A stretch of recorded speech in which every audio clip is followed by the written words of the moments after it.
Hello my dear friends, you're on the Military Summary channel, and this short video we're going to discuss in details the situation with the Novokakhovka Dam and the situation in Kherson area, and also we're going to discuss the results of the second wave of Ukrainian counteroffensive operation on the Vremivka tactical bridgehead. The Ministry of Defense of Russian Federation reported today that as a result of fierce fightings on this area during the previous 2 days, the Ukrainians were completely defeated and were forced to step back. The Russians are saying that the force of 23rd Mechanized Brigade and 31st Mechanized Brigade, after the 4th of June, after the first day of clashes, they were forced to combine and to create like a separate brigade in this area. And yesterday they made another attempt to attack in this direction to the south, but they were defeated and were forced to step back. On the eastern flank of this Velika Novosilovka area, the Ukrainians used 37th Marine Brigade, and the Russians are saying that Ukrainians brought 68 Jaeger Brigade to reinforce and to increase the mighty and power of that attack army. And as a result, as the first results of those attacks, the Ukrainians managed to capture Novodonetsk. But this morning we got updates that the Russians, as a result of counter-offensive operation, managed to return back control over this settlement, and the Ukrainians were forced to step back.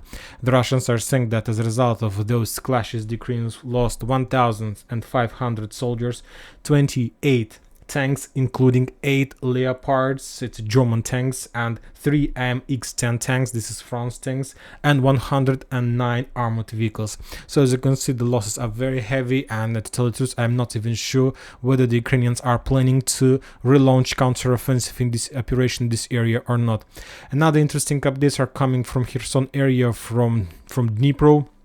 And this night at 3 a.m. somebody attacked the dam, and as a result of that attack the dam was destroyed. And after that the water from the northern part of Dnipro start moving in an uncontrollable way to the south, and currently removing everything on its way. And currently the situation is that most of the islands, for now we can say for sure that most of the islands that goes to the south from the Kakhovka dams, I'm talking about these islands, I'm talking about these islands, I'm talking about these islands in between Kherson and Zaporozhye area are completely flooded and completely underwater. For example, some Russian sources published the video of some of that island, and probably they were making the video of that island that located on the south of Kherson, and as you can see, this territory is completely underwater. Furthermore, the Russians published more video of evacuation process. The Ukrainians launched mass evacuation. They're sending hundreds of boats to the islands with one purpose: to evacuate their soldiers. We understand that they don't have much time, because somewhere by 11 a.m. of the local time the level of water will get the highest level in this area, and after that everything will be completely underwater. So I believe that currently all these islands are completely underwater. The dam is destroyed, and the dam continued destroying. You need to understand one thing about the dam. Currently, as you can see based on that video, this entire area is completely underwater. You need to understand that the dam has, at least basically talking simply in language, the dam has two parts: the part that located underwater and the part that located above the surface of the water. And currently, as I understand, the part that located above the water, above the surface, was destroyed. So this is not the entire dam. And this morning of the local time, the experts were saying that the main construction, the base of the dam, wasn't hurt, still exists, and everything that located underwater is okay. So of course, because of that, not the entire water from the northern part of Dnipro water reservoir moved to the south. If that happened, the entire area would be flooded and the Russians would be forced to step back. But currently we can say that the water goes in uncontrollable way, but we can say that somebody made this situation a little bit controlled. I'm talking about that not the entire water rush to the south, but just a few parts, just a very small part, and it goes slowly, not so fast. And we see that by this controllable drop of the water, somebody could achieve some success and get some benefits. When talking about the entire situation, I don't know who exactly destroyed the dam, who exactly blown up the dam. The Ukrainian official authorities have already reported. To be more precise, Zelensky has already told us that that explosion, that attack was made by the Russian forces.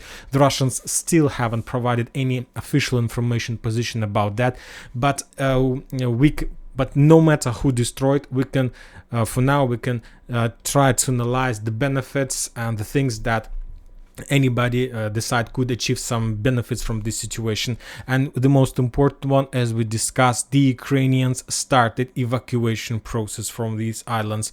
I'm not saying that the Russians destroyed the dam, but I see that the Ukrainians, some forces of Ukrainians who was located in the south from Kherson, didn't expect that the dam would be destroyed, and they're trying to make evacuation and to save their soldiers. If you remember, during the previous months there were a lot of clashes exactly in this area of Kherson area, and the Ukrainians step by step were trying to capture island by island and to get as close as possible to the Russian mainland. And some sources were saying that they were pretty successful because most of those islands were under Ukrainian control, and currently they need to begin everything need to start everything from the beginning, and nobody knows when exactly the Ukrainians will be able to restart this offensive operation. Anyway, we can say that no matter the situation, the Ukrainians would be forced to step back for a very long time, and they will be forced to wait at least until the situation changes, or the water will go from this territory out from from Dnipro, and the level of the water will be normalized, and only after that they will be able to start attacking. But don't forget that these islands are underwater, and I'm not even sure how much time they need to recover this territory and to begin from everything from the very beginning.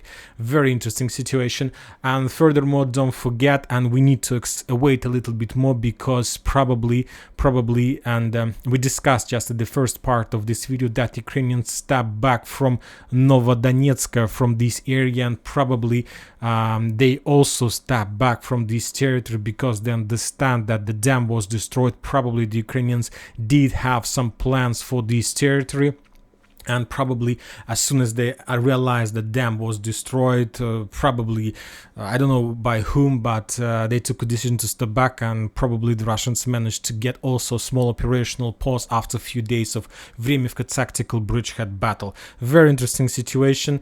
Don't be in a hurry with your conclusions about this situation. For now, as I see that I don't know who destroyed the dam, but as I see that the Russians managed to get more benefits from this situation in comparison with the Ukrainians. The first one is that Ukrainians are currently leaving the islands. The second one is the Russians managed to get a small operational pause on Vremivka tactical bridgehead. And when talking about the channel that this water goes to the Crimea, and as you can see, the entrance to this channel goes a little bit to the east from the dam, so the citizens of Crimea will not have any problems with the water that goes along this channel. And that's it for this short video. Military Summer channel reminds to condemn any violence in Ukraine. Thank you for watching. Subscribe to my channel, put your likes, join my Patreon, and have a good day. Bye bye.